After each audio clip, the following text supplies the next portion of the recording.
Hi, I'm Bradley Sowash, and I'm the originator of online group jazz piano lessons with students all around the world. I thought I'd take a moment to tell you about my musical background. My parents were big band musicians. My mother was a singer, and my father played the trumpet in a day when big bands played local music as much as they could. There was just gigs everywhere, and they even had their own radio show. So as a result of that, we had a lot of musical instruments sitting around our house.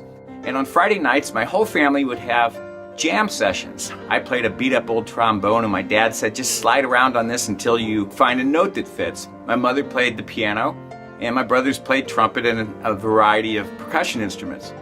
Back then, my favorite song was When the Saints Go Marching In. I could tell there were rules involved, what I now know as music theory, but I didn't worry too much about that. I just kind of followed along intuitively, and I'm not sure I sounded so good, but it got me making music in a way that felt like it was my own. Later, I took the mandatory piano lessons that were part of good parenting back then. I had a teacher who was not encouraging of creativity. I suppose she taught me basic technique and a little bit of scales and so on, but I was frustrated because I wanted to make my own music. It seemed so different from the way we did family jam sessions. So after a while, I took the logical step of quitting when I was allowed to be old enough to satisfy the family requirement for piano lessons.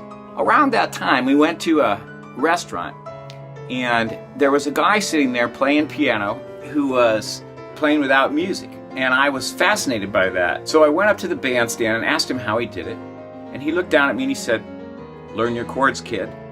And he was right. Harmony is the foundation of improvisation. Later I took lessons with him, and I'm not sure I was the best student because I kind of thought I knew it all. Between my brother playing in a rock and roll band and showing me how to play the chords and sing along, and another brother who was in music school as a composition major, I had already picked up a lot of the things he was teaching me, but I needed a lot of refinement, and I didn't realize that in my younger sophomoric attitude. After that, I went to college and music school and got a job in the dance department. And I was the accompanist playing for these dancers, saying 1, 2, ready, go. And it was vibrant and real and exciting because people were dancing to my music. And that was also in high contrast to my music school experience, which was very academic and kind of dry. And it seemed to me that many of the music students were sort of lifeless, like they were good executors of their instruments, but they executors like killing them. No, but they had good technique, but it felt like they had no soul in many cases. They had become just these technicians. And so the dance department was very important for my growth as a creative musician.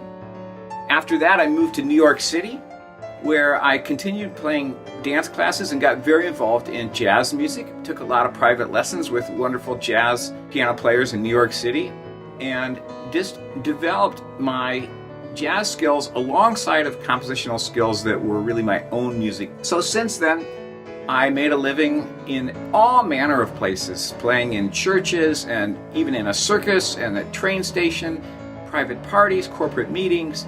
And I reached a point where I was beginning to do concerts and sign autographs and get some attention, say on a Friday night, and on Saturday night being treated like the catering staff to play a party. And it got to be an uncomfortable feeling to sort of be appreciated on one night and basically ignored as a background pianist on the other.